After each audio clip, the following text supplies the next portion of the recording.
At ang Etheria Tower ay hindi lamang magiging isang gusali.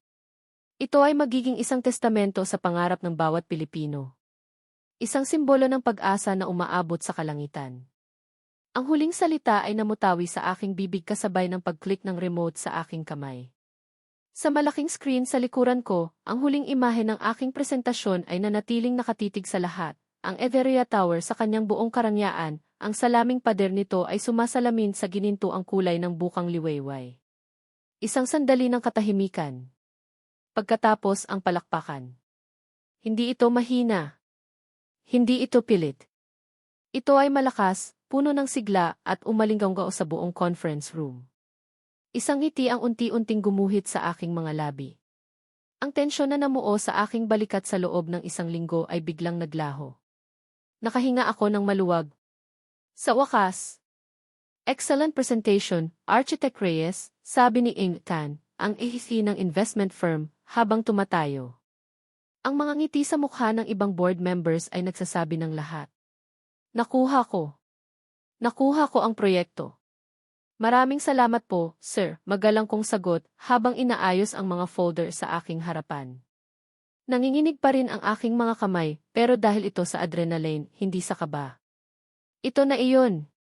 Ang proyektong pinaghirapan ko, pinagpuyatan, isinugal ang lahat. Ang Etheria Tower. Ang aking obra maestra. Your vision is exactly what we're looking for. Modern, bold, and unapologetically Filipino, dagdag pa ng isang ginang na nasa kanan ni M. Tan. We're greenlighting the project. Congratulations. Salamat po, ma'am. I'm honored. Hindi ko po kayo bibigin. Pakiramdam ko ay lumulutang ako. Ang lahat ng sakripisyo, ang mga gabing walang tulog, ang pagdududa sa sarili, lahat ay nagbunga. Ito ang patunay. Patunay na kaya kong tumayo sa sarili kong mga paa. Patunay na hindi ko kailangan. Hindi. Huwag mo siyang isipin ngayon, Ara. Ito ang araw mo. Of course, project of this magnitude requires the best of the best, patuloy ni King Tan. Your architectural firm is top-notch, but for the engineering and construction, we've already secured a partner. This company with a legacy of building landmarks in this country. They were very impressed with your designs. Tumango ako. Okay lang. Normal iyon. Ang mahalaga ay ang disenyo ko ang nanalo. Ang Etheria Tower ay magiging totoo.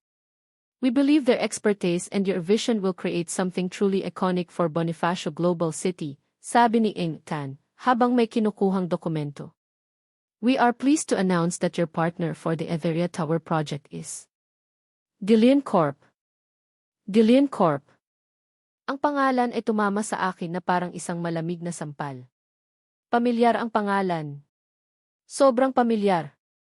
Ngunit sa dami ng De Leon sa Pilipinas, hindi maaari na sila iyon. Sila na ang pinipilit kong ibaon sa limot sa loob ng 5 taon. De Leon Corp, mahina kong ulit, halos isang bulong. Yes. A very reputable company. Their new CEO is young but brilliant. He personally reviewed your portfolio, paliwanag ni Eng Tan, hindi napapansin ang biglaang pamumutla ng aking mukha. Sa sandaling iyon, bumukas ang malaking pinto ng conference room. Parang huminto ang oras. Ang lahat ng ingay sa silid ay naglaho. Tanging ang tibok ng puso ko na lang ang naririnig ko. Dumadagundong. Mabilis at malakas, na para bang gusto nitong kumawala sa aking dibdib. Isang lalaki ang pumasok. Matangkad. Nakasuot ng isang mamahaling dark gray suit na perpektong bumagay sa kanyang katawan. Ang kanyang buhok ay maayos na nakasuklay, at ang kanyang tindig ay nagpapakita ng kumpiyansa at kapangyarihan. Hindi siya ang binatang payat na nakilala ko noon. Isa na siyang ganap na lalaki. Ngunit ang mukhang iyon. Ang mga matang iyon na minsan kong tinitigan na puno ng pagmamahal. Ang mga labing iyon na minsan kong hinalikan. Nanlamig ang aking mga kamay. Nanuyo ang aking lalamunan. Ang folder na hawak ko ay muntik ng malaglag. Siya. Dito. Bakit? Speak of the devil, masayang bati ni M. Tan. Everyone, I'd like you to meet the CEO of De Leon Corp, Engineer Miguel De Leon. Miguel. Migs. Ang multo ng aking kahapon ay nakatayo ngayon sa aking harapan, buhay na buhay.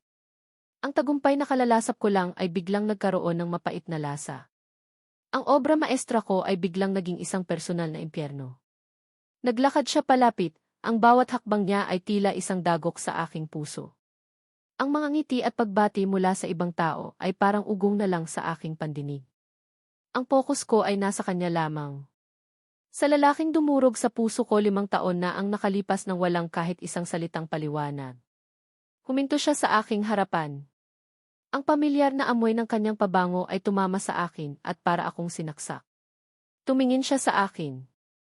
May kung anong emosyon sa kanyang mga mata, isang bagay na hindi ko mabasa, isang bagay na nakatago sa likod ng maskara ng isang profesional na si. Inilahad niya ang kanyang kamay. Isang malamig, formal na ngiti ang sumilay sa kanyang mga labi. Congratulations, Architect Reyes, sabi niya, ang kanyang boses ay malalim at kontrolado, ngunit sapat na upang magpadala ng kuryente sa buo kong sistema. It's been a long time. Nakatitig ako sa kamay niyang nanginginig habang inaabot ang sa akin. Ang pagdampi ng aming mga balat ay nagtagal lamang ng 1 segundo, ngunit para sa akin, para iyong kuryenteng gumapang sa buo kong sistema. Malamig. Kasing lamig ng kanyang mga mata. It's been a long time, sabi ko, pinipilit na panatilihing normal at formal ang aking boses. Ngunit sa loob-loob ko, sumisigaw ang puso ko. Ara! 5 taon. 5 mahahabang taon na ang bawat araw ay iniisip ko kung tama ba ang naging desisyon ko. 5 taon na tinitiis ang sakit na makita ang anino ng galit sa mga mata niya ngayon. Pero wala akong pinagsisisihan. Kung iyon ang paraan para mailigtas siya sa gulo na kinasadlakan ng pamilya ko noon, gagawin ko ulit. Yes, Jim Tan, we're very excited to work with Architect Reyes. Her portfolio is unparalleled, sabi ko, ibinabaling ang aking atensyon sa si. Ngunit ang gilid ng aking mga mata ay nakatutok pa rin sa kanya. Nakita ko ang halos hindi mahahalata niyang pag-atras, ang pag-igting ng kanyang panga. Kilala ko siya. Kilalang kilala. Galit siya. At nasasaktan. Pinili ko siya.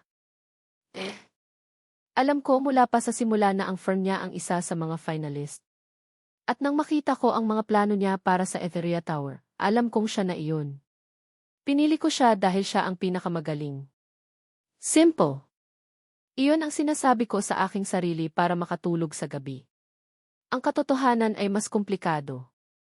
Pinili ko siya dahil sa kabila ng lahat, sa kabila ng sakit, may isang bahagi sa akin na umaasa. Umaasa na baka ito na ang pagkakataon. Ang tadhana na mismo ang gumagawa ng paraan. Ang meeting ay natapos. Nagkaroon ng isang maliit na selebrasyon sa katabing lounge para sa mga key personnel. Kape, ilang pika-pika, at ang masiglang tunog ng tagumpay.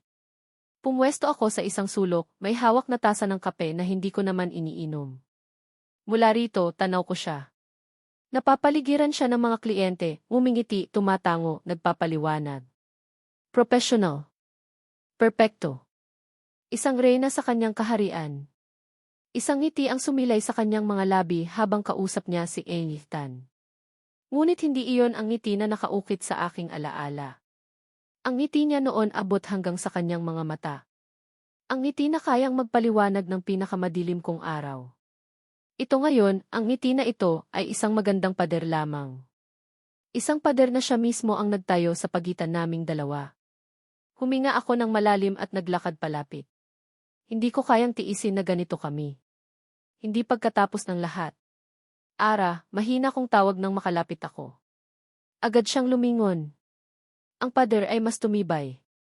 Architect Reyes, pagtatama niya, ang kanyang boses ay walang emosyon. Architect Reyes, pag-ulit ko, may bahid ng paid. I just want to say again, congratulations. Your design is brilliant. Thank you, Sir De Leon. The De Leon Corp, as reputation precedes it. As trust we will have productive partnership, sagot niya. Bawat salita ay tila isinukat. Formal. Malayo. Sinubukan ko ulit. Look, I know this is awkward. Pero sana di. Sir, putol niya sa akin, what's awkward is discussing personal matters in a professional setting. Let's not make it so deep. Para akong sinampal ng mga salita niya. Tumama iyon at masakit. Bago pa ako makasagot, isang anino ang tumabi sa akin. Isang lalaking nakangisi, may hawak na baso ng tsampan. Miguel. Dinlayman. Congratulations, bati nito, tinapik ang balikat ko ng medyo malakas. Si Anton Villena. Ang ACC ng Villena Construction, ang pinakamalaki naming katunggali para sa proyektong ito. Anton, tipid kong sagot. Ang tingin ni Anton ay lumipat mula sa akin papunta kay Ara, at ang kanyang ngiti ay mas lumawak. And the brilliant architect Reyes. Sayang, we were hoping to work with you. But guess the best man won. Thank you, Villena. Villena, formal na sagot ni Ara. Well, congratulations to both of you, sabi ni Anton, itinaas ng bahagya ang kanyang baso. Tumingin siya sa akin, at sa isang saglit, nawala ang ngisi sa kanyang mga mata at napalitan ito ng isang bagay na malamig at matalim. Siguraduhin niyo lang na matibay ang pundasyon niyo. Mahirap na. This project this big one crack can bring the whole thing down. May kakaibang diin sa huli niyang sinabi. Isang babala na nakatago sa isang pagbati.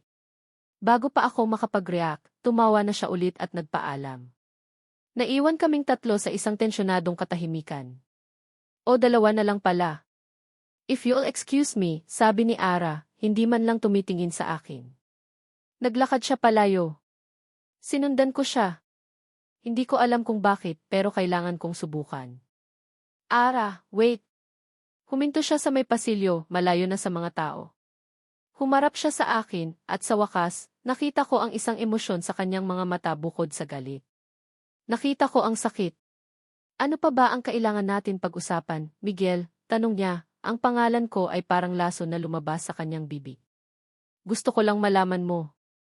I'm sorry for G. Stop, mariin niyang sabi. Just stop. 5 taon na ang nakalipas. Nakapag-move on na ako.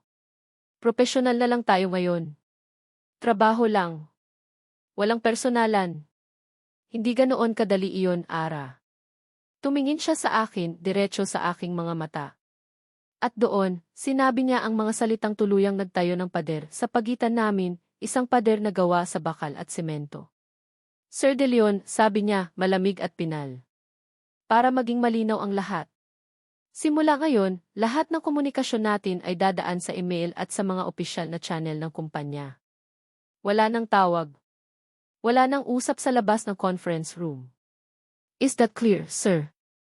Hindi na niya hinintay ang sagot ko. Tumalikod siya at naglakad palayo. Ang bawat hakbang niya ay palayo sa akin, palayo sa nakaraan namin, palayo sa anumang pag-asa na meron ako. Naiwan akong nakatayo doon, mag-isa. Ang tasa ng kape sa aking kamay ay lumamig na. Pinanood ko ang kanyang anino na unti-unting naglaho sa dulo ng pasilyo, at naramdaman ko ang pamilyar na bigat sa aking dibdib.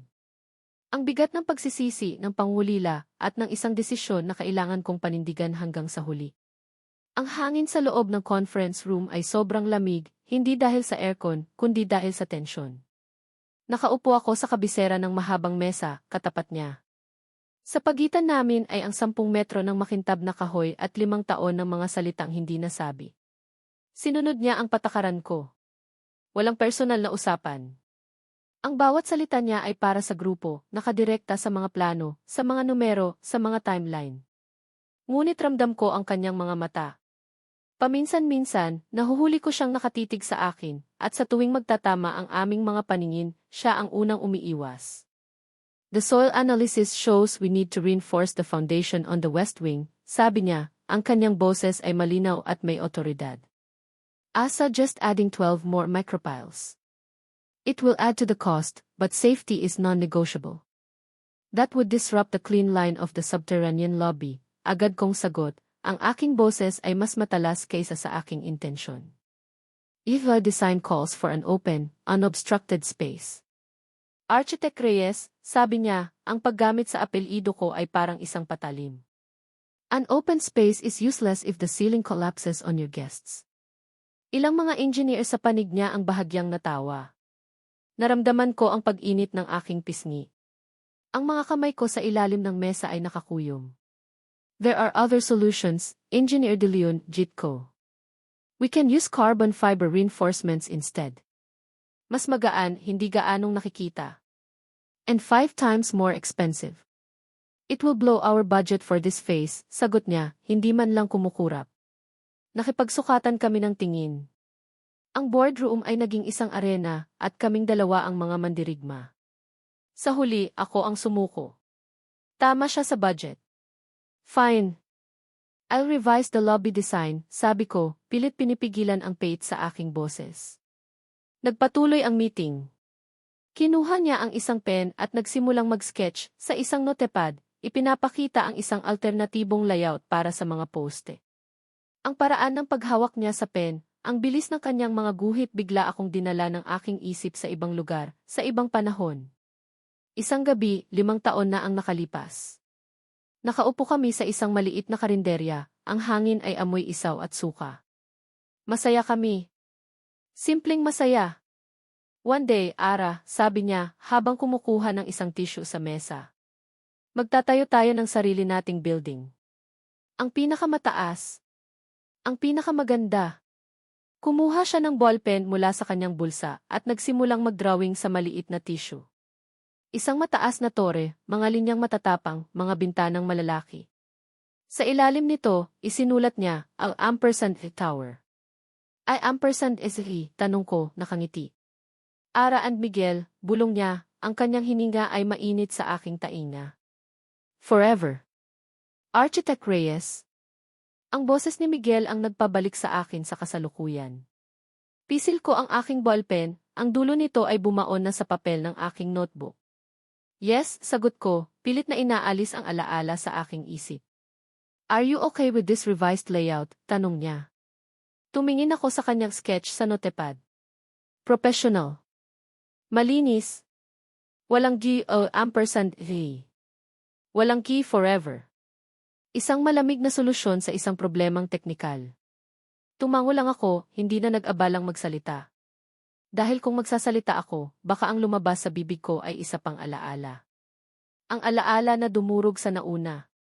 Isang hapon sa tapat ng apartment ko. Umuulan. Ang mga salita niya ay kasing lamig ng ulan na pumapatak sa aking balat. Hindi na to gumagana, Ara. Anong ibig mong sabihin? Tanong ko, ang boses ko ay nanginginig. Migs, mag-usap tayo. Anong problema? Hindi siya makatingin sa akin. Ang kanyang mga mata ay nakatuon sa kung saang malayo. Wala. Pagod na ako. Kailangan ko ng espasyo. Espasyo? Para saan? May iba ba? Isang sandaling katahimikan. Isang sandali na tumagal ng isang kawalang hanggan. Hindi siya sumagot. At ang kanyang katahimikan ang sumagot sa lahat. Umalis ka na, sabi ko, ang mga luha ay malaya nang dumadaloy sa aking mga pisngi. Humahalo sa ulan. Umalis ka na. At huwag ka nang babalik. At umalis nga siya. Hindi man lang lumingon. Natapos ang meeting. Ako ang huling umalis sa silid. Pakiramdam ko ay naubos ang lahat ng lakas ko. Ang tagumpay na naramdaman ko ilang araw lang ang nakalipas ay napalitan na ng pag-aalala at pagod. Pag-uwi sa bahay, nadatnan ko si Tita Lorna na naghahanda ng hapunan. Siya ang kapatid ng nanay ko, ang tumayong pangalawang ina sa akin mula nang pumanaw ang mga magulang ko. Siya lang ang nakakaalam ng buong kwento. Kamusta ang unang meeting, anak? Tanong niya habang hinahalo ang sinigang. Umupo ako sa upuan, bagsak ang mga balikat. Nakakapagod, tita. Parang may jera. Jerahin mo lang. Huwag kang magpapatalo dyan sa ex mo, biro niya, pero nakita ko ang pag-aalala sa kanyang mga mata. Ikinuwento ko sa kanya ang nangyari. Ang tensyon. Ang pagtatalo. Ang sakit na bumabalik. Sigurado ka bang galit lang yan, Ara? Mahina niyang tanong. Baka naman nasasaktan ka pa rin? Hindi ako sumagot. Anak, sabi niya, lumapit at hinaplos ang aking likod. Alam kong masakit ang ginawa niya. Pero minsan, ang taong mukhang kontrabida ang siya palang biktima. Biktima? Tita, siya ang nang-iwan. Siya ang sumira sa lahat, git ko. Umiti lang si Tita Lorna ng isang malungkot na ngiti at bumalik sa pagluluto. Hindi ako nakatulog ng gabing iyon. Ang mga salita ni Tita Lorna at ang mga alaala ay naglalaro sa aking isip. Ayokong maging mahina. Ayokong isipin na apektado pa rin ako. Kailangan kong patunayan ang sarili ko. Hindi lang bilang isang arkitekto, kundi bilang isang taong hindi na niya kayang saktan. Bumangon ako at binuksan ang aking laptop. I-download ko ang kumpletong set ng mga technical drawing mula sa Delion Corp. Tiningnan ko ang bawat linya, bawat numero, bawat detalye. Hinanap ko ang kahit anong maliit na pagkakamali. Isang butas sa kanyang perpektong plano. At doon, sa ika-5 oras ng paghahanap, sa isang sulok ng structural framework plan para sa ika-40 na palapag, nakita ko ito. Isang kalkulasyon. Isang detalye tungkol sa load-bearing capacity ng isang partikular na beam. Mukha itong tama sa unang tingin, pero nang i-cross-reference ko ito sa material specifications, may hindi tumugma. Isang maliit na bitak sa kanyang perpektong baluti. Isang bagay na mapanganib. Isang ngiti ang sumilay sa aking mga labi. Ito na. Isinara ko ang aking laptop. Bukas, may isa pang meeting. At sa pagkakataong ito, ako naman ang magtatanong. Pumasok ako sa conference room kinabukasan na may bagong kumpiyansa. Naupo ako, inayos ang aking mga gamit at hinintay siyang magsimula. Nang dumating ang tamang pagkakataon, habang ipinapaliwanag niya ang isang bagay sa mga investor, tumayo ako. Lahat ng mata ay napunta sa akin. Naramdaman ko ang pagtigil ni Miguel sa pagsasalita. Tumingin ako diretso sa kanya. Ang puso ko ay kumakabog, hindi sa takot, kundi sa determinasyon. "Excuse me, Sir De Leon," sabi ko, ang boses ko ay malinaw at matatag. "Maaari ko bang itanong mayroon bang seryosong pagkakamali sa blueprint na ito?" Ang tanong niya ay bumagsak sa gitna ng silid na parang isang granada. Mayroon bang seryosong pagkakamali sa blueprint na ito? Isang kolektibong paghinga ang narinig mula sa mga investor at engineer. Ang lahat ng mata ay nasa akin na ngayon, naghihintay ng sagot. Nakita ko ang isang panandaliang ngiti ng tagumpay sa mga labi ni Ara bago niya ito itinago sa likod ng isang seryosong ekspresyon. Inaasahan niya na mataranta ako, na magpanik. Inaasahan niya na masira ang aking kumpiyansa sa harap ng lahat. Huminga ako ng malalim, pinakalma ang sarili. Tumingin ako sa kanya, hindi galit, kundi maihalong paghanga. "She's smart. She's thorough." Iyon ang Ara na minahal ko. Ngunit hindi ako ang Miguel na iniwan niya. Mas matatag na ako ngayon. Seryosong pagkakamali, Architect Reyes, mahinahon kong ulit sa kanyang tanong. "Maaari mo bang ituro kung saang bahagi ng plano?" Naglakad siya papunta sa screen at itinuro ang isang maliit na seksyon ng ika-40 na palapag. "The load-bearing beam here. Based on calculations, the specified material grade won't be enough to handle the projected seismic stress, especially with the cantilevered viewing deck above it." Tumango-tango ang ilang engineer sa aking panig. May punto siya, base sa kung ano ang nakikita nila sa screen. Umiti ako ng bahagya. "An excellent observation, Architect. You are absolutely correct." Nakita ko ang pagkalito sa kanyang mukha. Hindi ito ang inaasahan niyang reaksyon. "You're right," patuloy ko. "The standard calculations would show potential weakness there. But what you're not seeing on this general plan is the specific engineering solution we've designed for it." Lumapit ako sa aking laptop at nag-click ng ilang beses.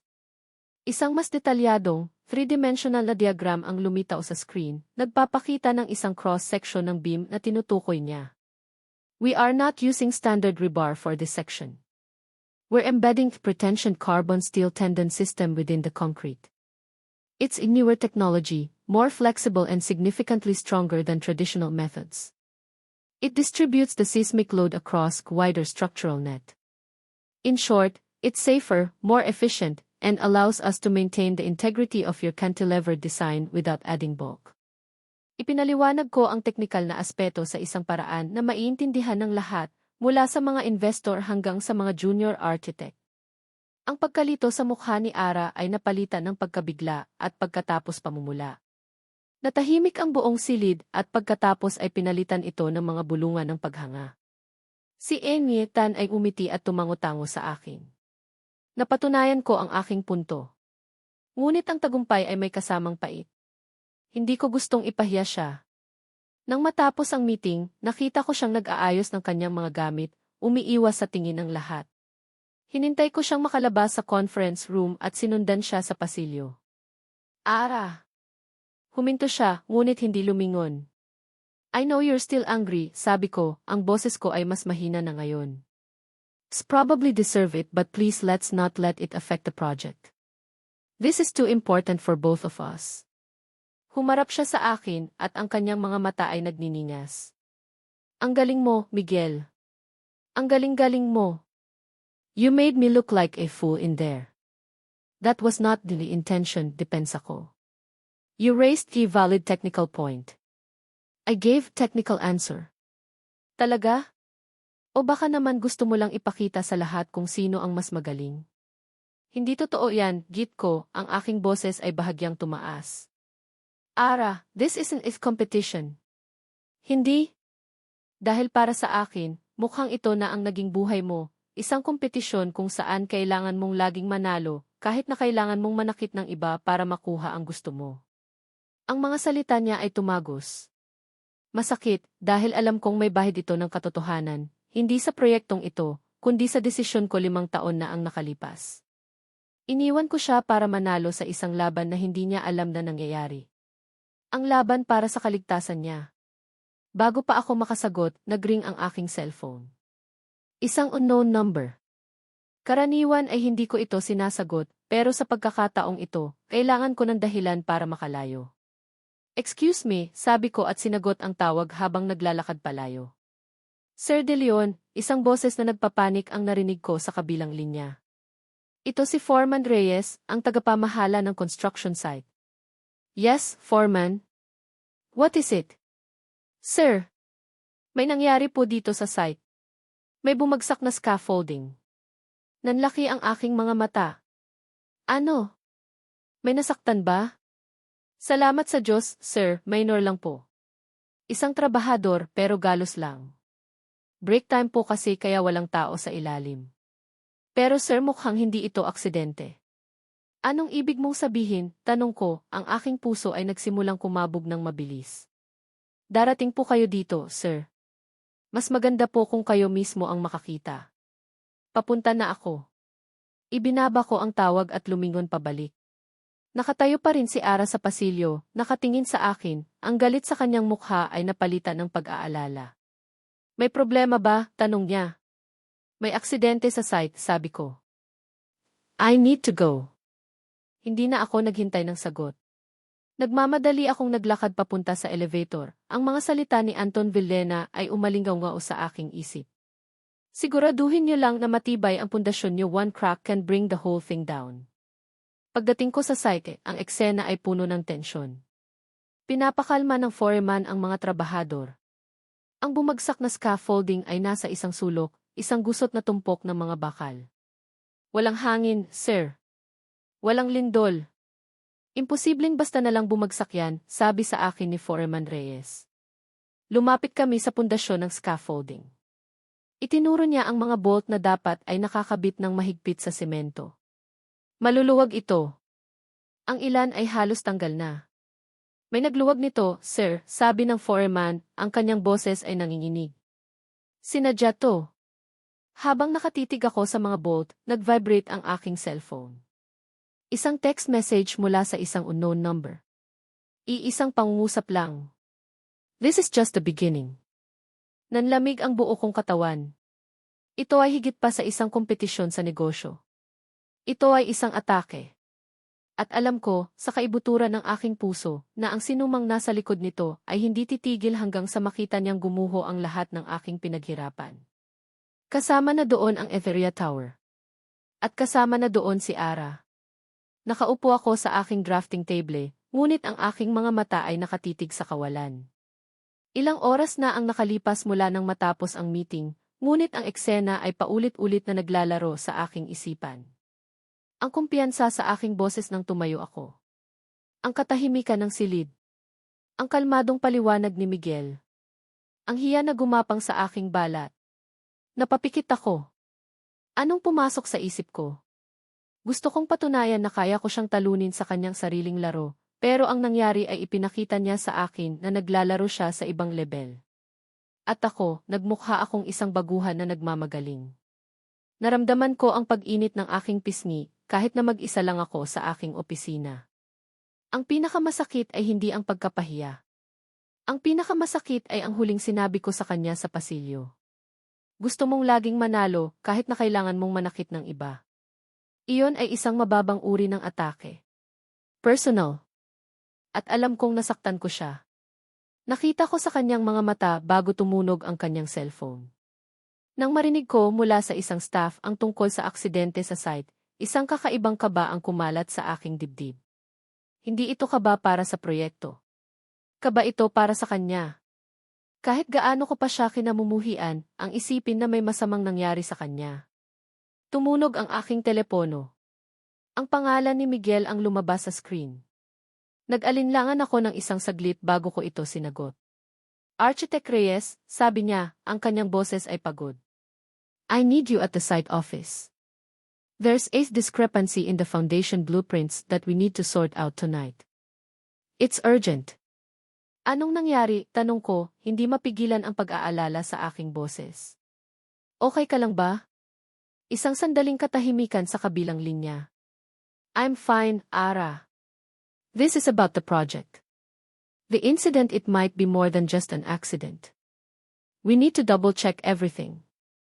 Ang paggamit niya sa pangalan ko, sa kabila ng lahat, ay nagpadala ng kakaibang pakiramdam sa akin. Okay. I'll be there in 30 minutes, sagot ko. Pagdating ko sa site office, isang maliit na prefabricated na cabin sa gilid ng construction zone, naabutan ko siyang nakaupo sa harap ng isang malaking mesa na puno ng mga blueprint. Ang ilaw lang mula sa isang desk lamp ang nagbibigay liwanag sa silid. Mukha siyang pagod. Ang buhok niya ay bahagyang magulo, at ang manggas ng kanyang puting polo ay nakatupi hanggang siko. Ito ang Miguel na naaalala ko. Ang engineer na kayang magbabad sa trabaho hanggang madaling araw. Salamat sa pagpunta, sabi niya, hindi tumitingin sa akin. What's the problem? Tanong ko, lumapit sa mesa. Itinuro niya ang isang bahagi ng plano. After the incident, I ran a full diagnostic on all structural plans. The system flagged key potential weak point here. It's minor, but don't want to take any chances. Umupo ako sa tapat niya at tiningnan ang mga numero. Nagtrabaho kami sa katahimikan. Ang maririnig lang ay ang tunog ng aming mga ballpen na dumadausdos sa papel, ang kaluskos ng mga blueprint, at ang mahinang ugong ng aircon. Walang tensyon. Walang alitan. Dalawang propesyonal lang na ginagawa ang kanilang trabaho. Ngunit sa ilalim ng katahimikang iyon, mayroong isang bagay na iba. Isang hindi masabing pag-unawa. Ilang oras ang lumipas. Hindi namin namalayan ang oras.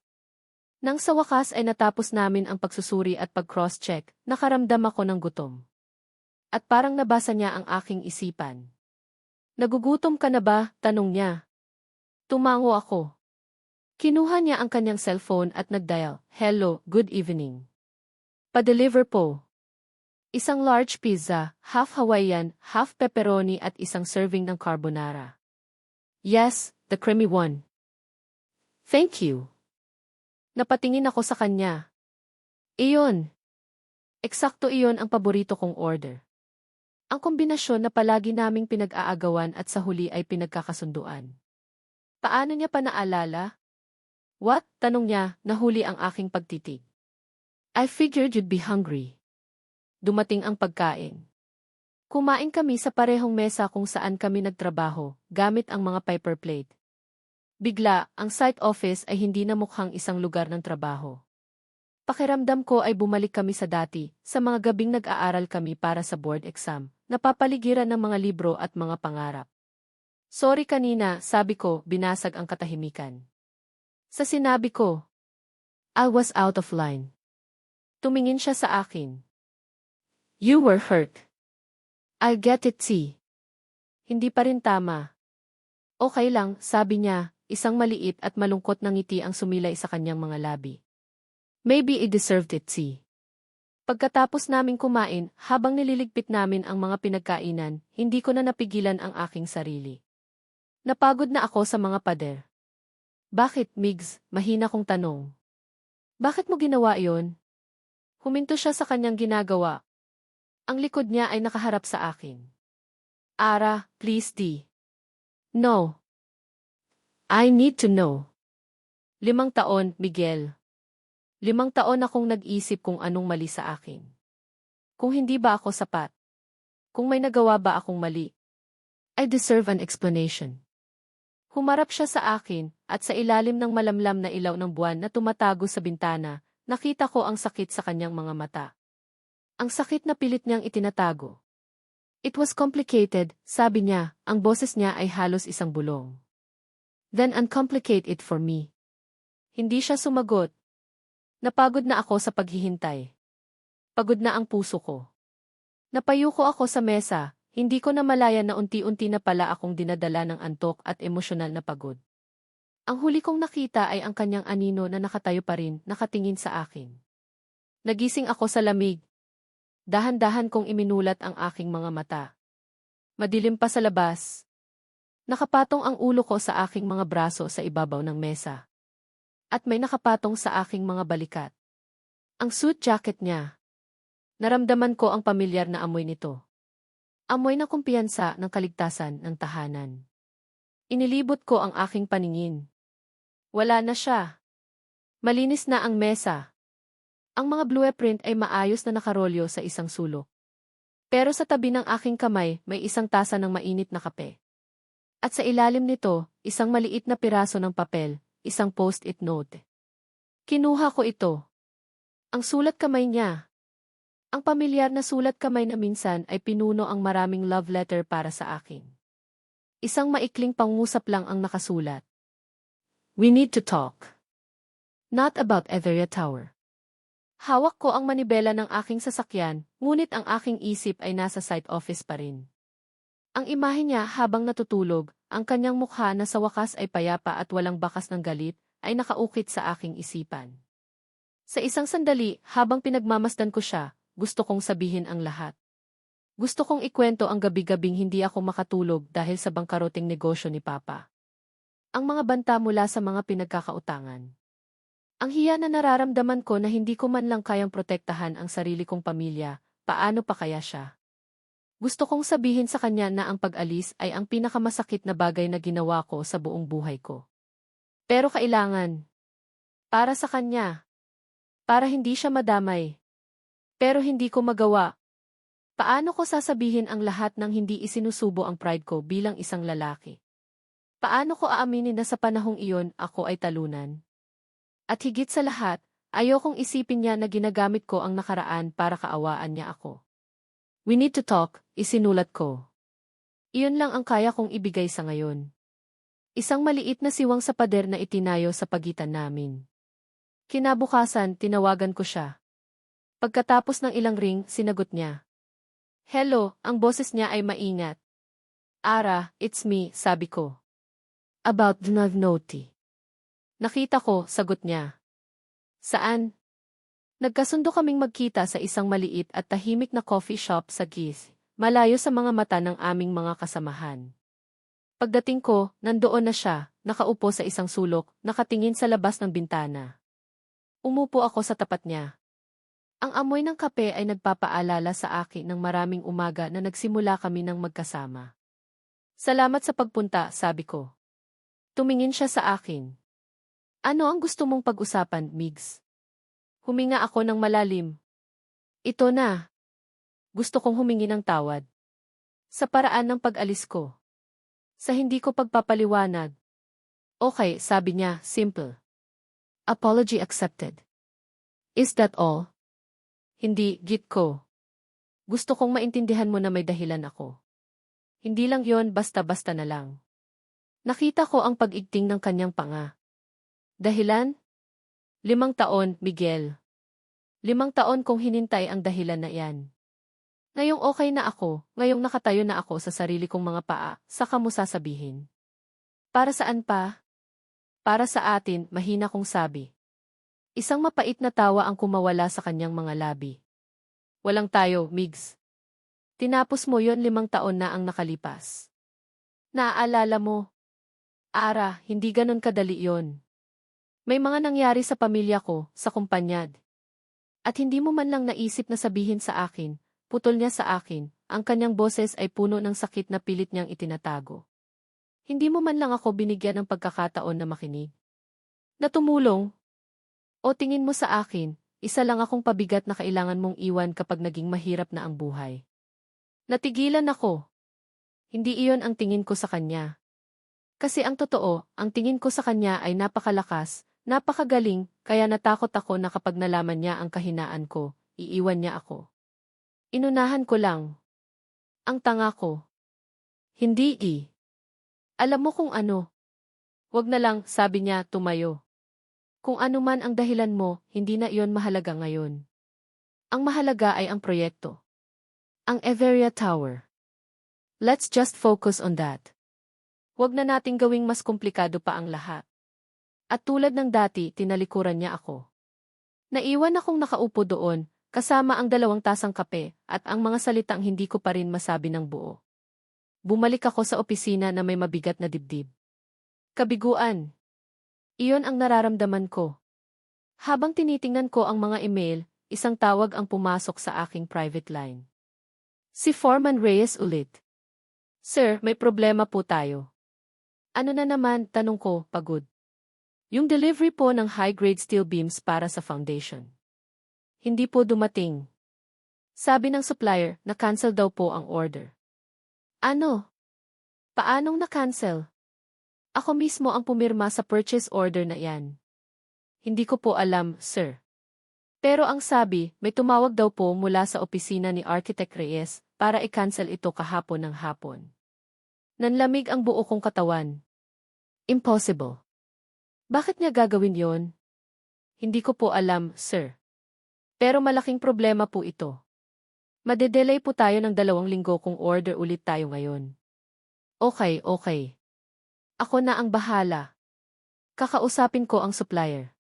Ibinaba ko ang telepono, ang aking isip ay gulong-gulo. Si Ara?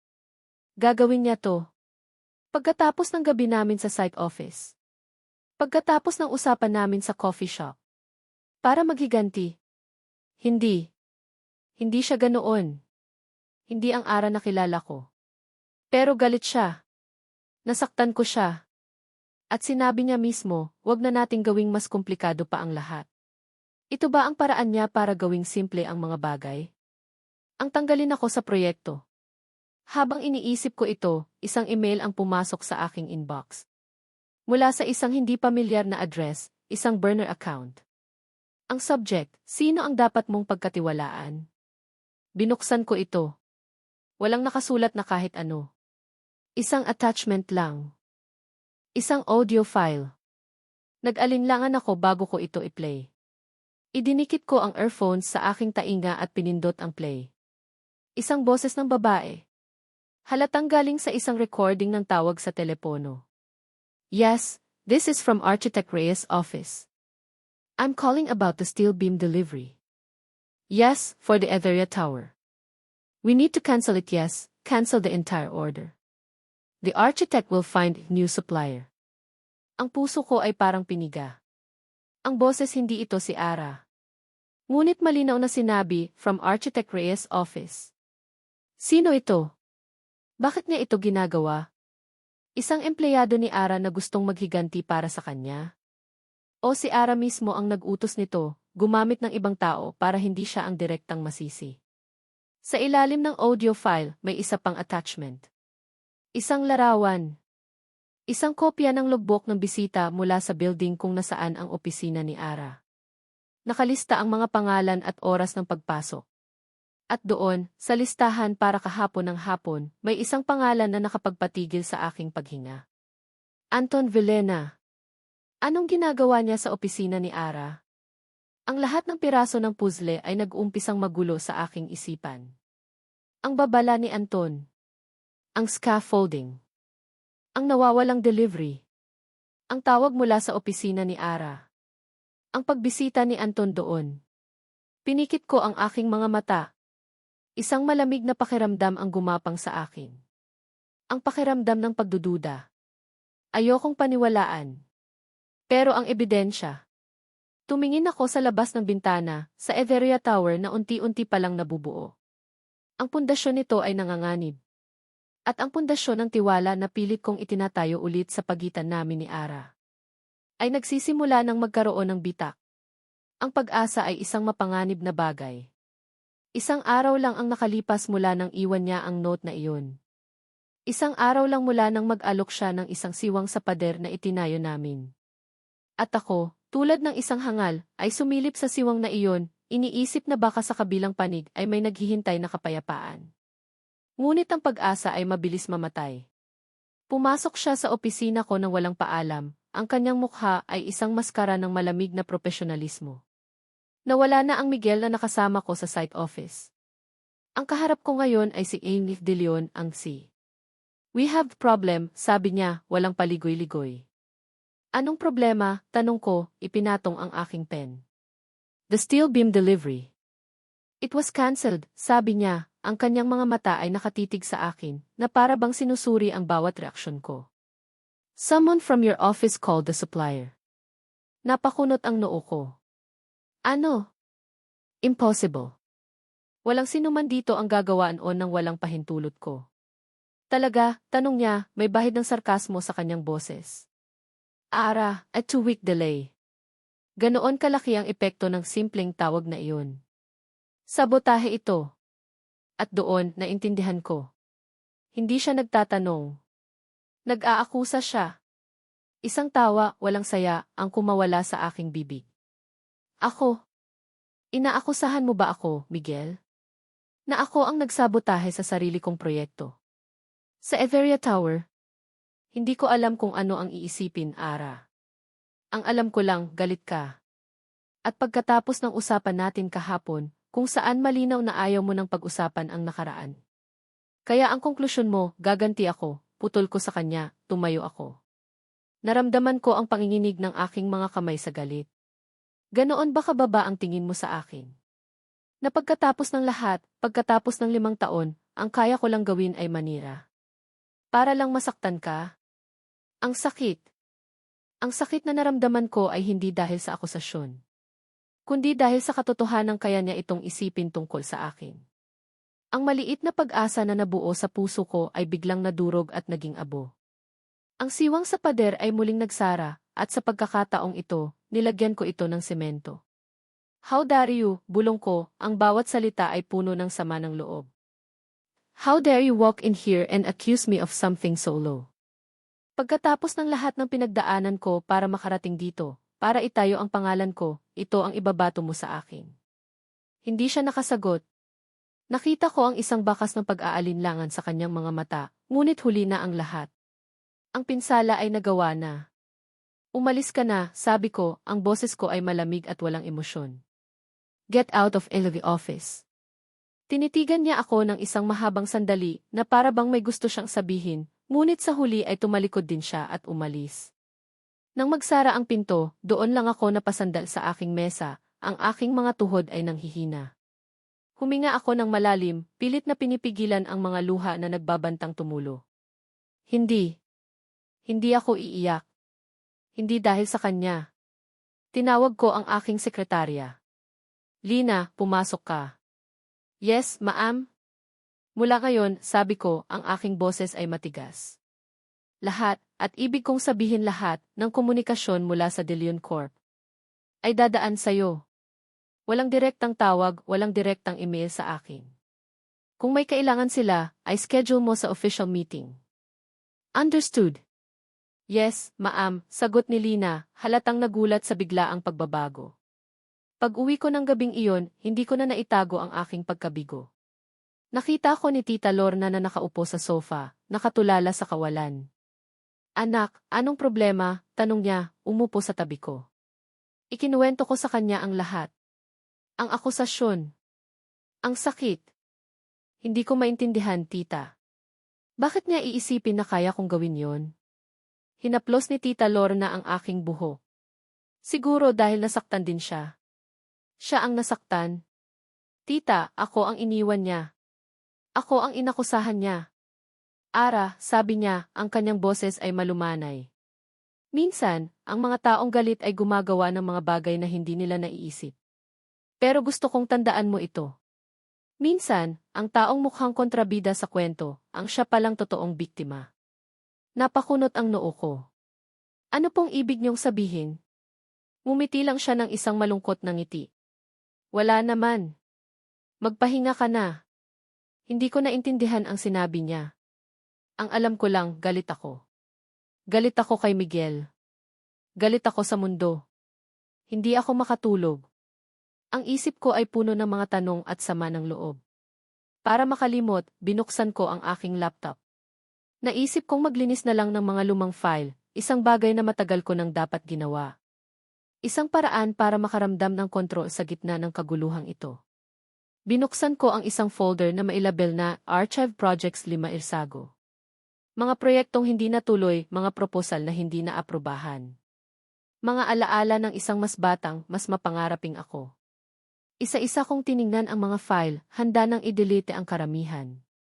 Ngunit isang pangalan ng proyekto ang nakakuha ng aking pansin, Makati Financial Tower Proposal. Ito ang huling proyekto na pinag-usapan namin ni Miguel bago-bago ang lahat. Hindi ito natuloy. Dahil sa kuryosidad, binuksan ko ang project brief. Sa isang pahina, may listahan ng mga posibleng partner na construction company na ikinonsidera noon. Mga malalaking pangalan sa industriya. Binasa ko ang mga pangalan.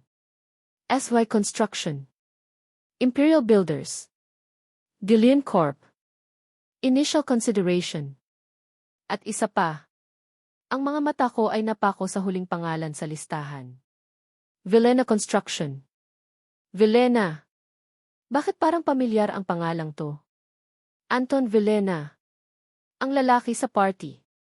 Ang katunggali ni Miguel. Napakunot ang noo ko. Isang maliit na piraso ng impormasyon na tila walang koneksyon. Isang pangalan mula sa nakaraan na biglang sumulpot sa kasalukuyan. Bakit sila nasa listahan para sa isang proyekto 5 taon na ang nakalipas? At bakit parang may maliit na alarmang tumutunog sa likod ng aking isipan?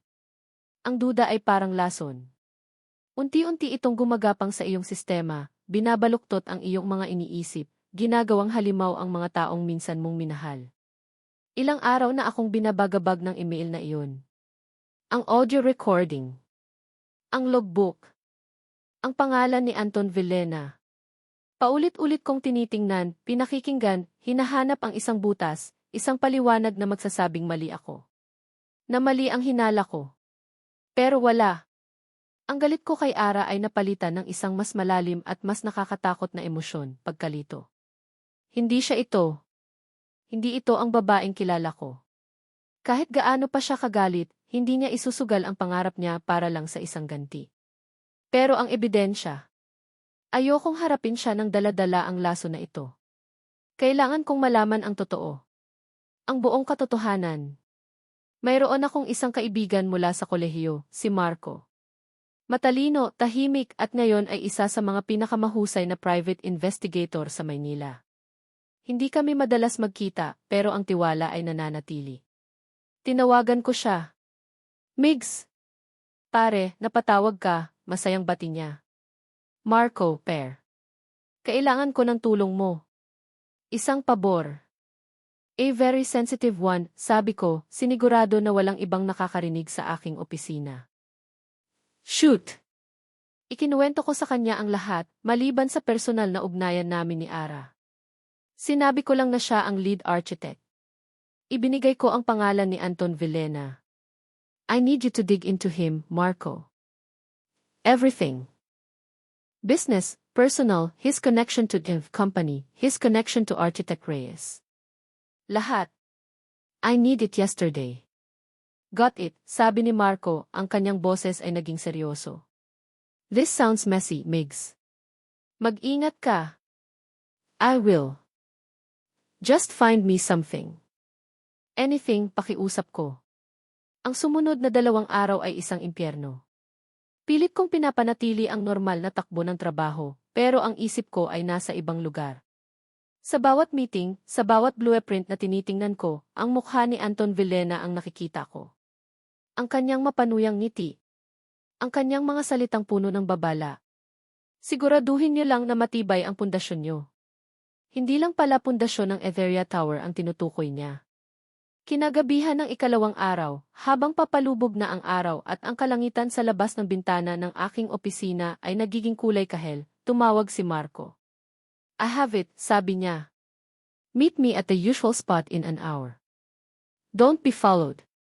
Ang puso ko ay kumabog ng mabilis.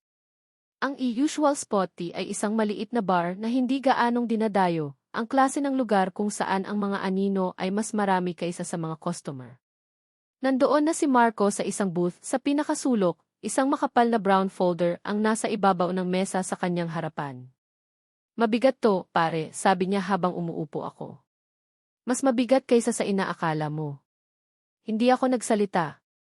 Tinitigan ko lang ang folder. Pakiramdam ko, ang lahat ng kasagutan, at marahil, isang mas malaking bangungot ay nasa loob nito. Salamat, Marco. Magkano? Forget it this once on me. Just promise me you'll be careful.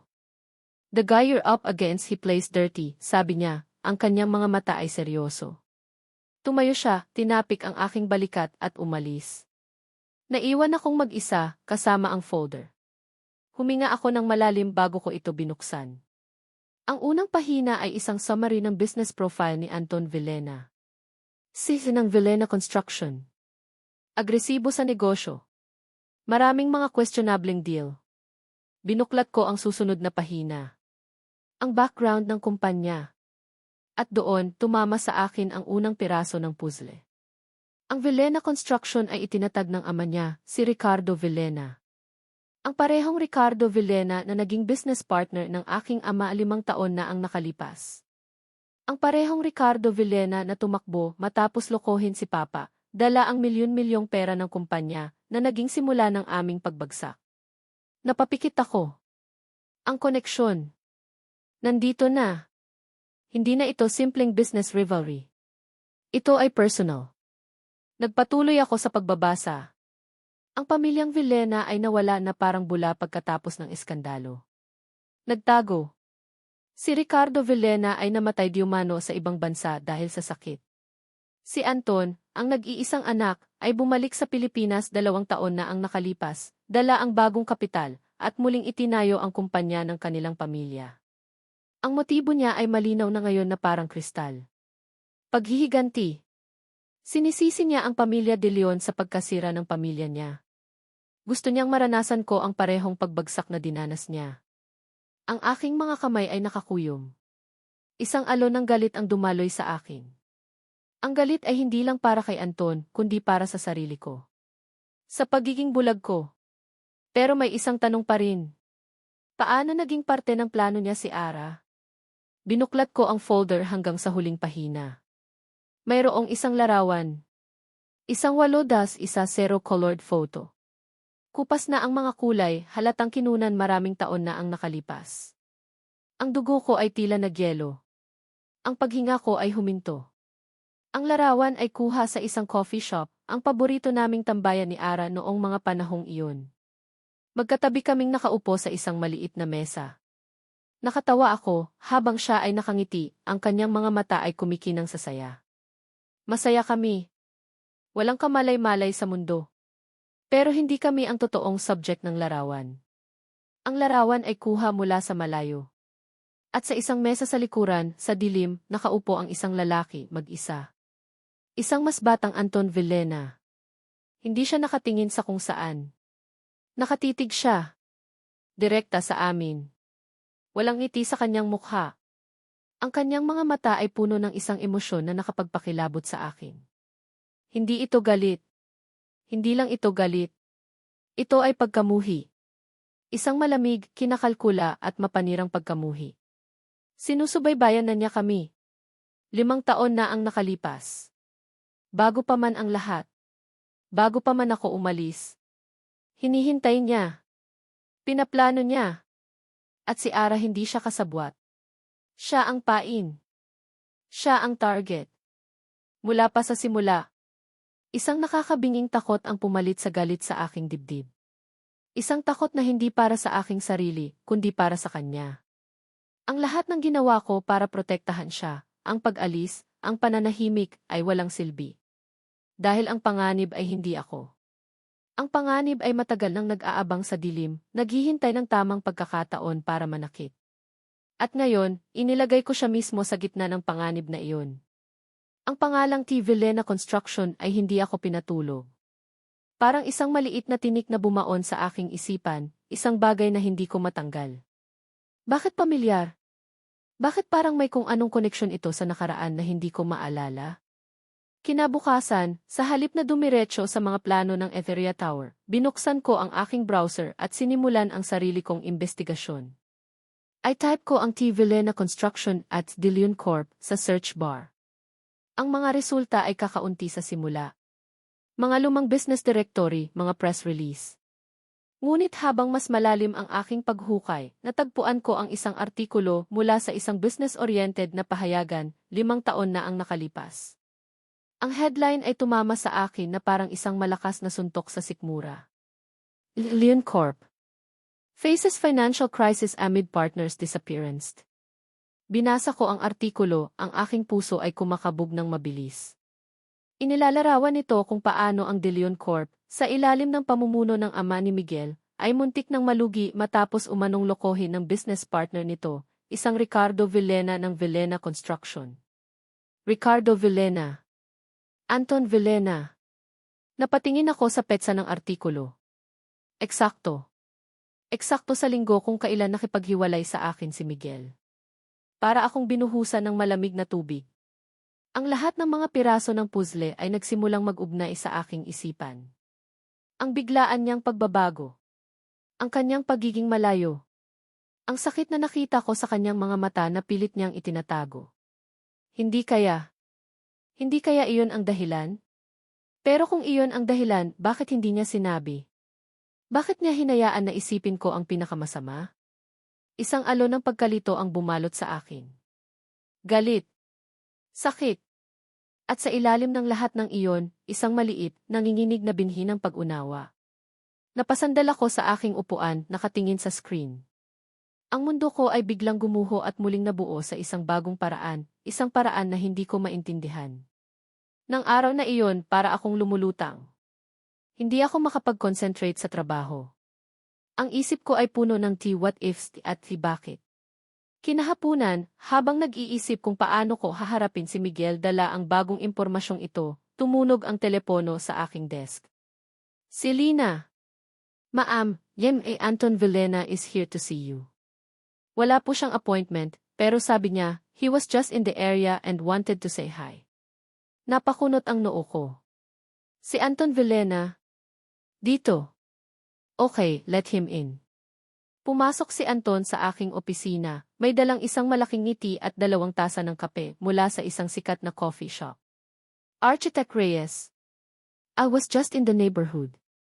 I hope you don't mind, sabi niya, inilapag ang isang tasa sa aking mesa. Peace offering.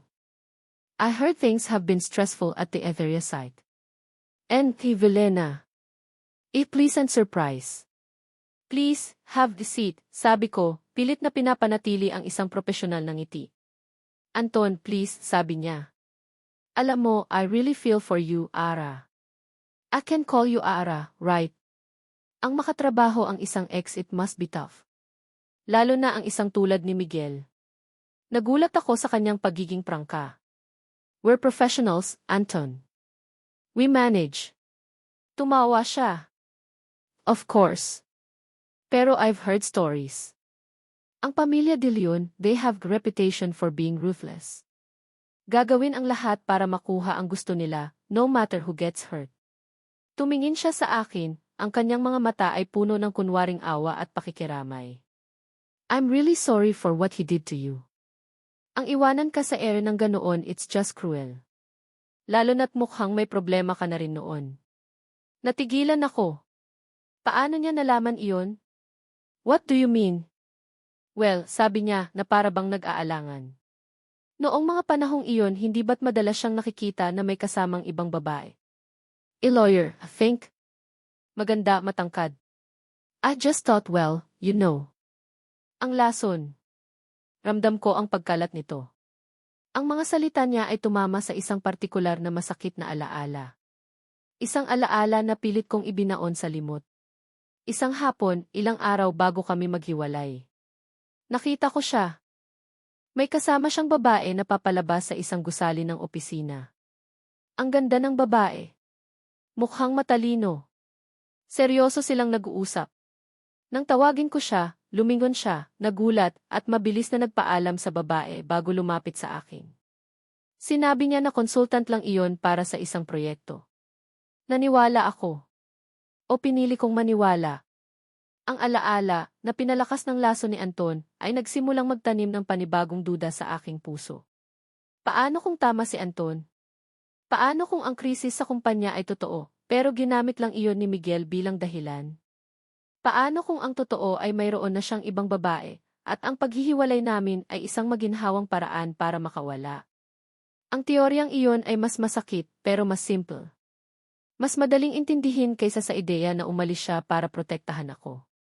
Ara, are you okay? Tanong ni Anton, ang kanyang boses ay puno ng peking pag-aalala. I'm fine, sabi ko, umiling ng bahagya para i-clear ang aking isip. It was a long time ago. I know.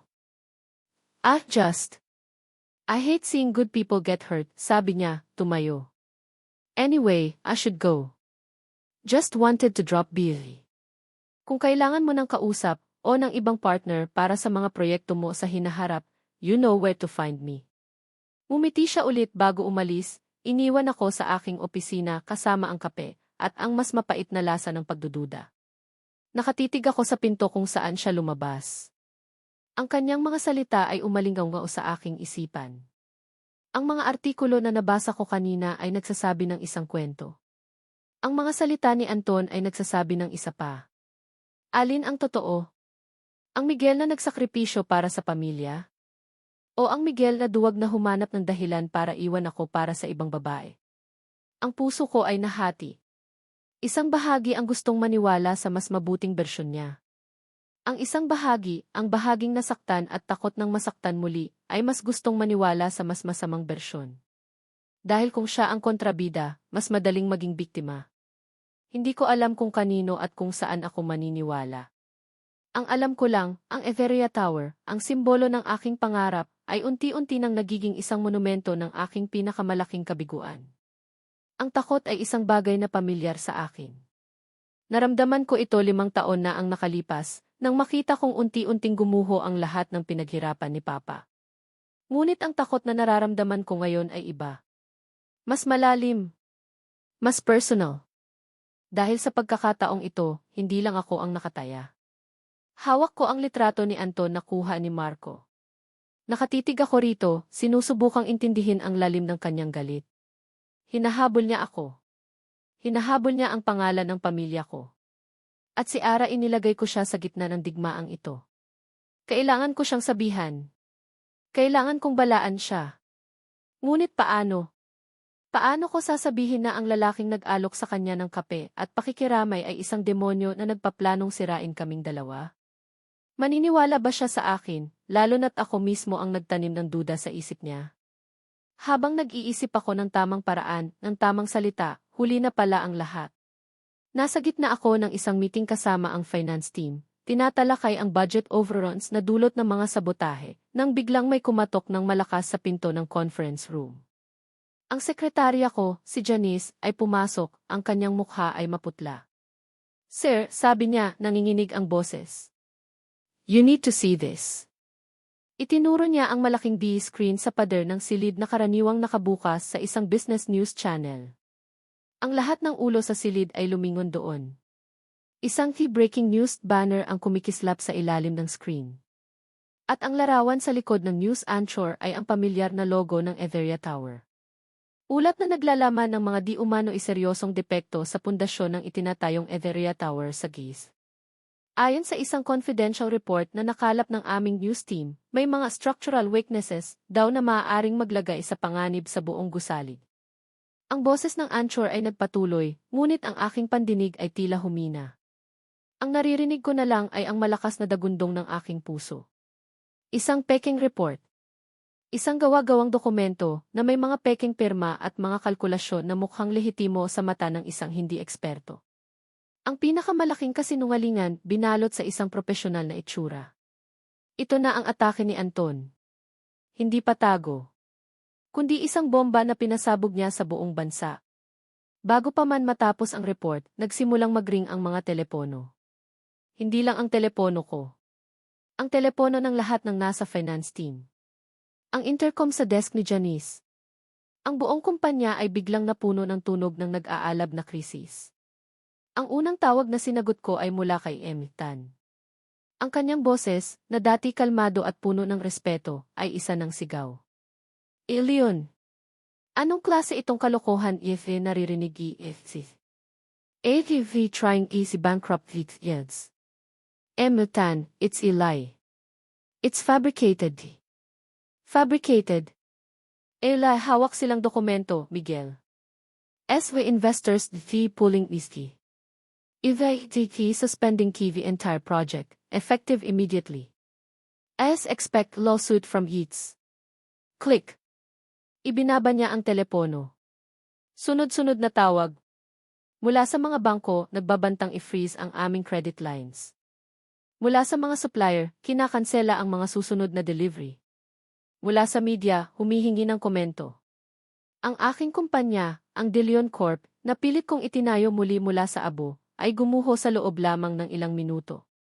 At si Ara. Diyos ko, si Ara. Ang pangalan niya ay kasama sa report.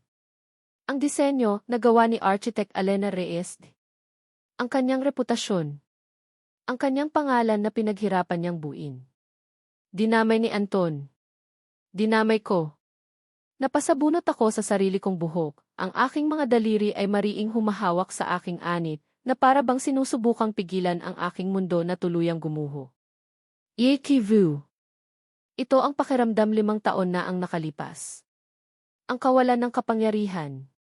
Ang pagiging isang kapitan ng isang barkong papalubog. Ngunit ngayon, mas masakit. Dahil sa pagkakataong ito, hindi ko lang nilulunod ang sarili ko. Hinihila ko si Ara pababa kasama ko. Inutusan ko ang aking team na huwag munang magbigay ng anumang pahayag. Pilit kong pinakalma ang sitwasyon na halatang hindi na makakalma. Nang tuluyang gumabi, ang dating abalang opisina ay naging isang sementeryo. Tahimik. Madilim. Tanging ang aking opisina na lang ang may ilaw. Nakatayo ako sa harap ng malaking bintana, nakatingin sa skyline ng bis. Sa gitna ng mga kumikinang na gusali, ang madilim na outline ng construction site ng Everia Tower ay parang isang sugat sa kalangitan. Isang monumento ng aking kabiguan. Napatingin ako sa scale model ng Everia Tower na nasa gilid ng aking opisina. Ang perpektong obra ni Ara. Ang aming pangarap. Ngayon, isa na lang itong paalala ng lahat ng nawala sa akin. Hindi si Ara ang sinisisi ko. Sinisisi ko ang sarili ko. Dahil sa kagustuhan kong protektahan siya mula sa nakaraan, inilagay ko siya sa isang mas mapanganib na kasalukuyan. Dapat sinabi ko sa kanya ang lahat mula pa sa simula. Dapat nagtiwala ako sa kanya. Ngayon, pareho kaming bagsak. Umupo ako sa aking silya sa dilim. Pakiramdam ko ay naubos na ang lahat ng lakas ko. Wala na akong maisip na solusyon. Wala nang paraan para ayusin ito. Natalo ako. Natalo si Anton. Sa gitna ng nakakabinging katahimikan, biglang nagring ang aking cellphone. Kinapa ko ito sa aking bulsa, inaasahan na isa na namang abogado o galit na investor. Hindi ko na sana sasagutin. Ngunit nakita ko ang pangalan sa screen. Tita Lorna. Bakit siya tumatawag sa ganitong oras? Napuno ako ng panibagong kaba. May nangyari ba kay Ara? Nanginginig kong sinagot ang tawag. Tita, may problema po ba? Narinig ko ang kanyang paghinga sa kabilang linya. Nanginginig. Halos umiiyak. Miguel Ihoti. Nagsimula siya, ang kanyang boses ay basag. Tita, ano po iyon? Si Ara po, okay lang ba siya? Okay lang siya pero ako ang hindi okay, sabi niya. Miguel, napanood ko ang balita. Nakikita ko ang nangyayari. At hindi ko na kaya. Hindi ko na kayang itago ito. Itago ang ano po? Isang mahabang, nanginginig na paghinga. Miguel, iho may kailangan akong sabihin sa'yo, sabi niya, ang kanyang mga salita ay tila isang desperadong pagsusumpa. Isang bagay na dapat sinabi ko na kay Ara 5 taon na ang nakalipas. Ang tunog ng balita sa Tsifi ay parang isang martilyo na paulit-ulit na pumupukpok sa aking sentido. Structural weaknesses T. Architect Elena Reyes T. Dillion Corp E. Project suspended T. Nakatayo ako sa gitna ng sala, nakatingin sa screen, ngunit hindi ko talaga nakikita. Ang aking mundo ay umikot ng napakabagal. Ang Everia Tower. Ang aking pangarap. Ang aking reputasyon. Lahat ay nagiging abo sa harap ng aking mga mata. Ito na ba iyon? Ito na ba ang katapusan? Pagkatapos ng lahat ng hirap, sa isang iglap lang, tapos na ang lahat dahil sa isang kasinungalingan. Patayin mo na yan, Ara, ang mahinang boses ni Tita Lorna ang nagpabalik sa akin sa realidad. Nakatayo siya sa aking likuran, ang kanyang mukha ay puno ng sakit. Hindi para sa proyekto, kundi para sa akin. Pinatay niya ang Tsifi, ang biglaang katahimikan ay mas nakakabingi. Kasalanan niya ito, bulong ko. Kasalanan ni Miguel. Iyon ang pinakamadaling isipin. Ang sisihin siya. Kung hindi siya bumalik sa buhay ko, kung hindi kami nagpartner sa proyektong ito, hindi sana mangyayari ito. Hindi, Ara, sabi ni Tita Lorna, ang kanyang boses ay nanginginig. Hindi niya kasalanan. Tumingin ako sa kanya, naguguluhan. Tita, ano po bang sinasabi niyo? Siya ang may kaaway. Ang pamilya niya. Tayo ang nadadamay. Umiling si Tita Lorna, at sa unang pagkakataon, nakita ko ang mga luha na namumuo sa kanyang mga mata. Kasalanan ko, sabi niya, ang kanyang boses ay basag. Lahat ng ito kasalanan ko. Ano po? Hindi ko po maintindihan. Lumapit siya sa akin, hinawakan ang aking mga kamay. Malamig ang mga ito at nanginginig. Noong araw na umalis si Miguel, nagpunta siya rito. Kinausap niya ako. Nanlaki ang aking mga mata. Ano? Ayaw niyang iwan ka, Ara. Mahal na mahal ka niya. Pero ang kumpanya nila lugmok na lugmok. Bangkarote. May mga nagbabanta sa pamilya nila. Ayaw kanyang madamay. Natakot siya para sa'yo. Ang bawat salita ni Tita Lorna ay parang isang hiwa sa aking puso. Sinabi niya sa akin ang lahat, patuloy niya, humihikbi. At sinabi niya na kung sasabihin niya sa'yo ang totoo, hindi ka papayag na iwan siya. Lalaban ka kasama niya. At iyon ang pinakakinatatakutan niya, na baka mapahamak ka dahil sa kanya. Kaya pinili niyang maging kontrabida sa mata mo. Para kamuhian mo siya, para mas madali para sayong iwan siya at magkaroon ng magandang kinabukasan. Napaupo ako sa sofa. Ang aking mga binti ay biglang nanghina. Ang hangin ay tila nawala sa aking mga baga. Ang lahat ng taon ng galit. Ang lahat ng gabing umiiyak ako. Ang lahat ng sakit. Lahat ay base sa isang kasinungalingan. Isang kasinungalingan na nilikha para protektahan ako. Bakit hindi niyo sinabi sa akin, tita? Tanong ko, ang boses ko ay halos hindi marinig. Dahil natakot ako, sabi niya, ang kanyang mga luha ay malayang dumadaloy. Nakita ko kung gaano ka nasaktan. Akala ko, mas makakabuti kung tuluyan mo na siyang makalimutan. Akala ko, pinoprotektahan din kita. Pero nagkamali ako, anak. Nagkamali ako. Pumunta siya sa kanyang kwarto at bumalik na may hawak na isang bagay sa kanyang kamay. Isang sobre. Kupas na ito at medyo naninilaw na sa mga gilid. May pangalan ko na nakasulat sa labas, sa pamilyar na sulat kamay ni Miguel. Iniwan niya to para sa'yo, sabi ni Tita Lorna, iniabot ito sa akin. Sinabi niya na ibigay ko sa'yo kapag handa ka na. Pero naging duwag ako. Patawarin mo ako, anak. Nanginginig kong kinuha ang sobre. Ang pakiramdam ng papel sa aking mga daliri ay parang isang multo mula sa nakaraan. Dahan-dahan ko itong binuksan. Sa loob, isang nakatuping papel. Ang sulat niya. Ara. Kung binabasa mo ito, ibig sabihin ay wala na ako. At ibig sabihin, hindi ko na kayang magsinungaling pa. Patawad. Iyan ang unang salita na gusto kong sabihin, kahit alam kong hindi sapat. Patawad kung sinaktan kita. Patawad kung iniwan kita sa ere. Patawad kung naging duwag ako. May mga bagay na nangyayari na hindi ko kayang ipaliwanag sa'yo ngayon. Mga problema na mas malaki pa sa ating dalawa. At sa gitna ng lahat ng ito, ang tanging nasa isip ko ay ang kaligtasan mo. Ang kinabukasan mo. Ayokong madamay ka sa gulo ko. Ayokong makita kang nahihirapan dahil sa akin. You deserve to does, Ara. You deserve to build your own towers without anyone pulling you down. At sa ngayon, ako ang magiging pabigat sa iyo. Sana balang araw mapatawad mo ako. At sana, mahanap mo ang lahat ng kaligayahan na deserve mo, kahit na hindi na ako ang kasama mo para ibigay iyon. Palagi kang ibigin. Migs. Ang mga patak ng luha ay nagsimulang tumulo mula sa aking mga mata, bumabagsak sa papel, binubura ang tinta ng mga salitang isinulat 5 taon na ang nakalipas. Ang bigat na dinala ko sa loob ng 5 taon, ang galit, ang pagtataka, ang sama ng loob, lahat ay biglang naglaho. At ang pumalit dito ay isang sakit na mas malalim pa. Ang sakit ng pagsisisi. Pagsisisi sa hindi ko pag-unawa. Pagsisisi sa pagiging bulag ko. Pagsisisi sa bawat masasakit na salita na binitawan ko sa kanya. Tumayo ako. Ang pagkalito at kawalan ng pag-asa na naramdaman ko kanina ay napalitan ng isang bagay na mas malakas. Determinasyon. Pinunasan ko ang aking mga luha. Tumingin ako kay Tita Lorna.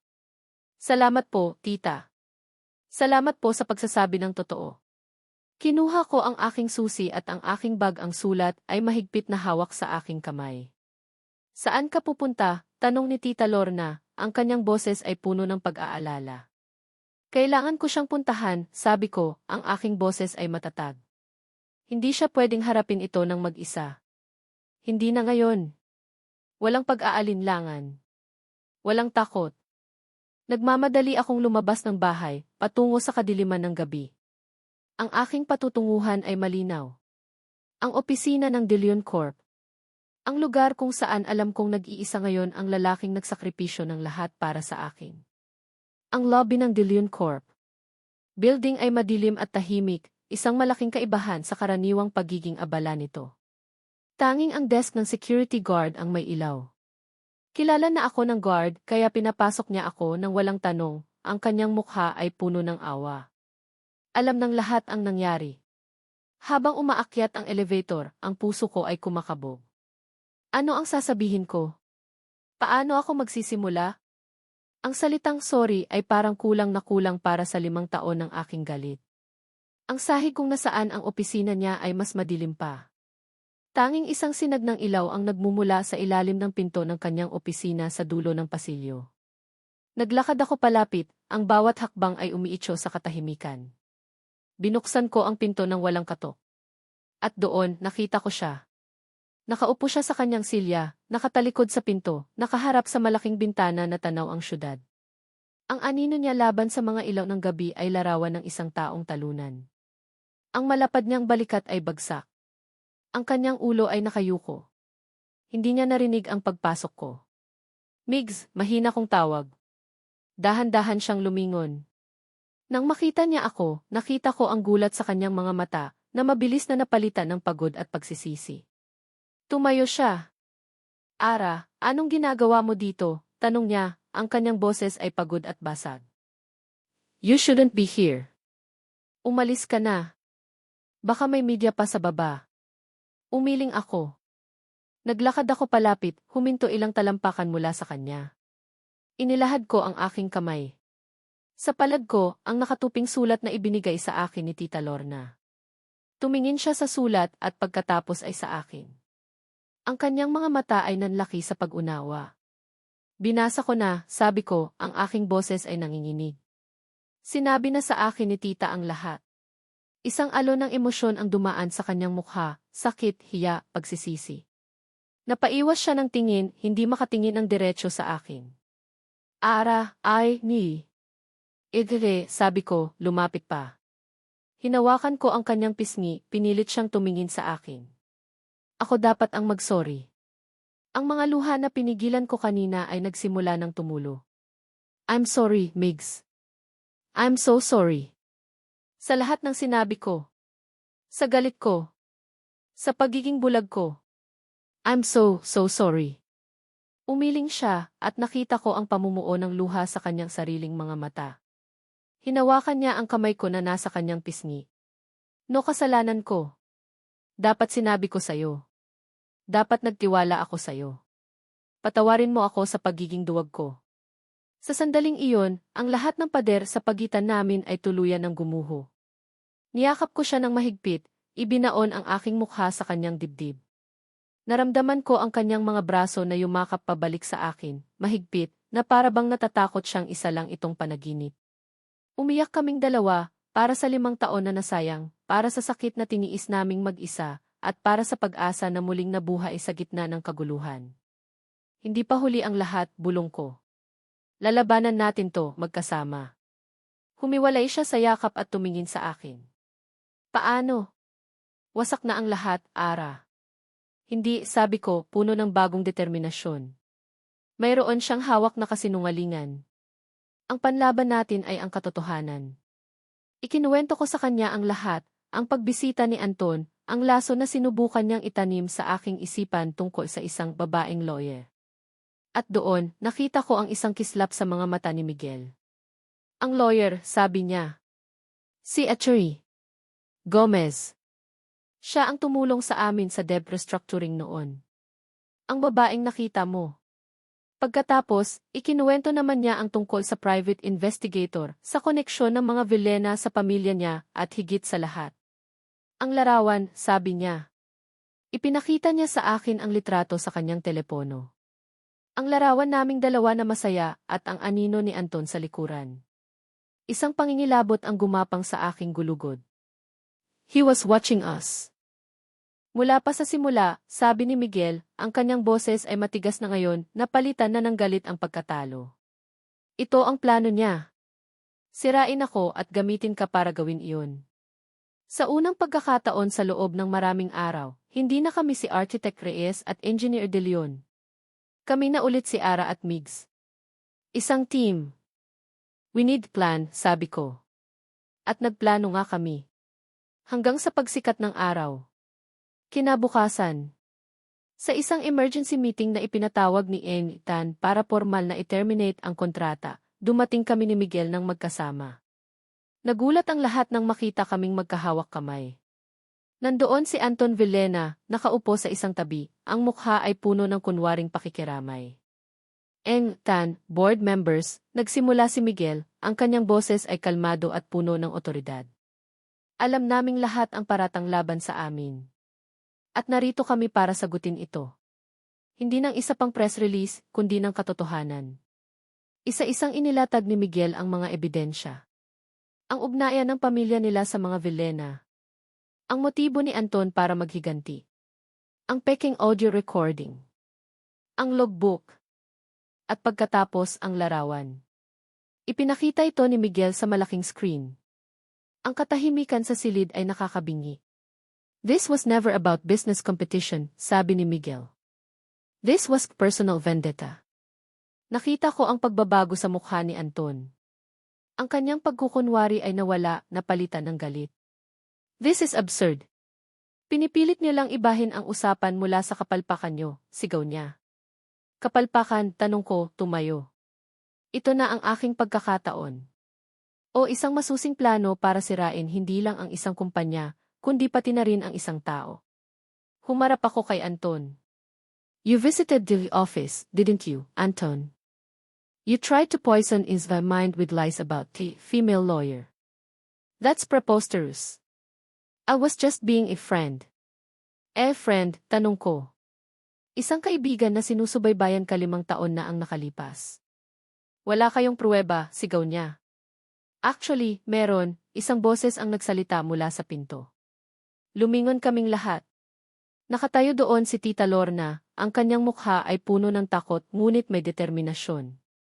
Naglakad siya papasok. Enrique Villena, sabi niya, nakatingin diretso kay Anton.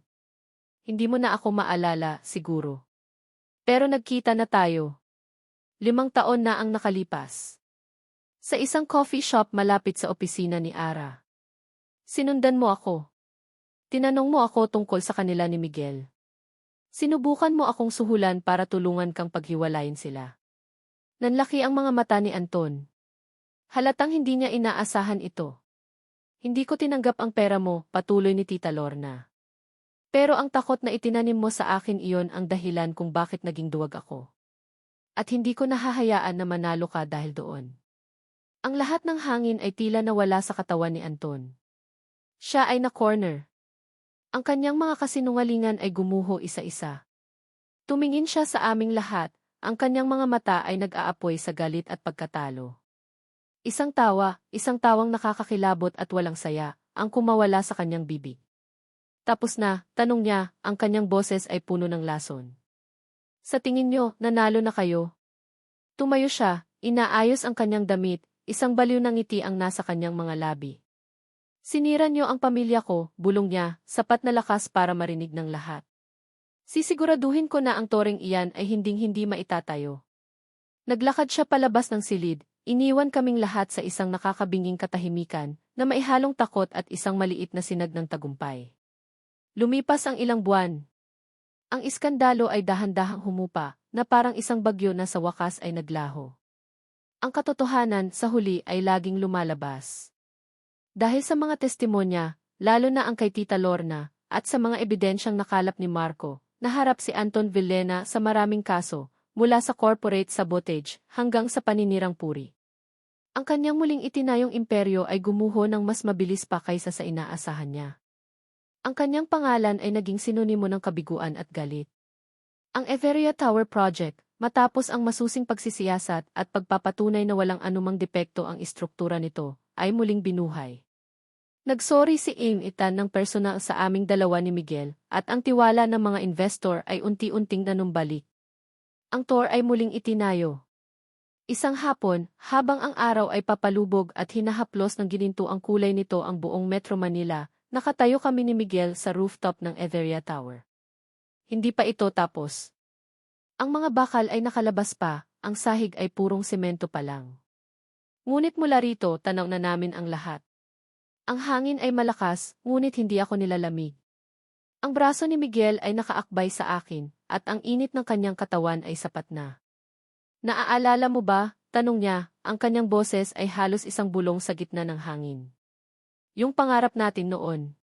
Ang magtayo ng sarili nating building. Tumango ako, isang ngiti ang sumilay sa aking mga labi. Ang Ewi Ampersand Tower. Ito na siguro yon, sabi niya, tumingin sa paligid. Kahit hindi Ampersand ang pangalan. Mas maganda ang Etherea, sabi ko. It's not about us anymore. It's for everyone. Naglakad-lakad kami sa rooftop, ang aming mga sapatos ay lumilikha ng alikabok sa semento. Ang mga construction workers sa ibabang palapag ay nagsisimula ng magligpit para umuwi. Ang tunog ng kanilang mga tawanan at biruan ay musika sa aming pandinig. Huminto kami sa gilid, nakatingin sa nag-aagaw na dilim at liwanag. Ara, sabi ni Miguel. Lumingon ako sa kanya. May kakaibang kislap sa kanyang mga mata. Isang kislap ng kaba at pag-asa. 5 taon, sabi niya. 5 taon kong pinagsisihan ang pag-alis ko. Pero kung may isang bagay akong mas pinagsisisihan, iyon ay ang hindi ko pagtitiwala sa iyo. Ang hindi ko paniniwala na sapat kang malakas para harapin ang mundo kasama ko. Tapos na yon, Migs, sabi ko, hinawakan ang kanyang kamay. Ang mahalaga, nandito na tayo ngayon. Hindi pa, sabi niya, isang misteryosong ngiti ang gumuhit sa kanyang mga labi. Umiling siya. Hindi pa tayo tapos. Napakunot ang noo ko. Ano ang ibig niyang sabihin? May kinuha siya mula sa bulsa ng kanyang jacket. Hindi ito isang maliit na kahon na mailamang singsing. Isang ballpen. Pagkatapos, mula sa kabilang bulsa, kumuha siya ng isang bagay na nakatupi. Isang tissue. Ang parehong tissue mula sa karinderya 5 taon na ang nakalipas. Kupas na, lukot-lukot, ngunit naroon pa rin ang kanyang drawing ng isang tour, at ang mga letrang T.A. Ampersand Tower. Forever. Nalaglag ang pangako. Itinago mo to. Siyempre, sabi niya. Ito ang blueprint ng lahat. Lumuhod siya sa harap ko. Dito, sa tuktok ng aming pangarap, sa gitna ng alikabok at mga bakal. Hindi siya nag-aalok ng singsing. Inilahad niya sa akin ang ballpen at ang tissue. Ara Reyes, sabi niya, ang kanyang boses ay nanginginig ngunit puno ng katapatan. Hindi ako mag-aalok sa iyo ng perpektong buhay. Hindi ako mangangako na hindi na tayo magkakaroon ng problema. Pero ipinapangako ko, mula sa araw na ito, nahaharapin natin ang lahat ng magkasama. Hindi na ako aalis. Hindi na ako maglilihim. Tumingin siya sa aking mga mata. Gusto kong maging partner mo. Hindi lang sa pagtatayo ng mga gusali, kundi sa pagbuo ng isang buhay. Ng isang pamilya. Ng isang kinabukasan. Will you design our future with me? Ang mga luha ng kaligayahan ay dumaloy sa aking mga pisngi. Ito ay mas maganda kaysa sa anumang proposal na may singsing. Ito ay kami. Ito ay ang aming kwento. Kinuha ko ang ballpen. Sa tabi ng kanyang G.A. tower, sa nanginginig kong sulat, idinagdag ko. And everything in between. Tumayo siya at niyakap ako. At doon, sa tuktok ng mundo, sa ilalim ng mga unang bituin na lumitaw sa kalangitan, hinalikan niya ako. Isang halik na naglalaman ng lahat ng sakit, lahat ng pagsisisi, lahat ng pagpapatawad, at lahat ng pag-asa para sa hinaharap. Matibay na ang pundasyon natin ngayon, bulong ko sa kanya habang magkayakap kami, nakatingin sa mga ilaw ng syudad na nagsisimula ng sumindi. Umiti siya, hinigpitan ang kanyang yakap. Mas matibay pa sa bakal at semento. At dito, sa tuktok ng kanilang pangarap, nagtatapos ang kwento ni na Alena at Miguel. Mula sa kaibuturan ng aking puso, maraming salamat sa inyong pagsama sa amin sa paglalakbay na ito. Bawat kabanata, bawat emosyon, at bawat luha ay hindi magiging kumpleto kung wala kayo, ang aming tapat na mga tagapakinig. Habang isinusulat ko ang kwento ni na Ara at Migs, kasama ninyo akong kinilig, nasaktan, nagalit at umasa. Naramdaman ko ang bigat ng 5 taong paghihintay, at naramdaman ko rin ang gaan ng pagpapatawad. Dahil ang kwentong ito ay higit pa sa isang love story. Ito ay isang paalala na ang tunay na pundasyon ng anumang relasyon ay hindi lang pagmamahal, kundi tiwala, katotohanan, at ang tapang na harapin ang mga multo ng nakaraan. Ito ay tungkol sa kapangyarihan ng pangalawang pagkakataon, isang pagkakataon na hindi lang natin ibinibigay sa iba, kundi pati na rin sa ating mga sarili. Ang pagpapatawad ay hindi paglimot, kundi pagtanggap na tayo ay karapat-dapat sumaya muli. Ngayon, nais naman naming marinig ang inyong boses. Anong aral ang tumatak sa inyong puso? Ano ang inyong paboritong eksena? At para sa inyo, ano ang tunay na ibig sabihin ng pag-ibig? Mangyaring iwanan ang inyong mga saloobin sa comment section sa ibaba. Ang bawat isa ay aming babasahin at pahalagahan. Muli, maraming salamat sa inyong oras, sa inyong puso, at sa inyong patuloy na suporta. Hanggang sa susunod na kwento. Nagmamahal. Ang inyong manunulat.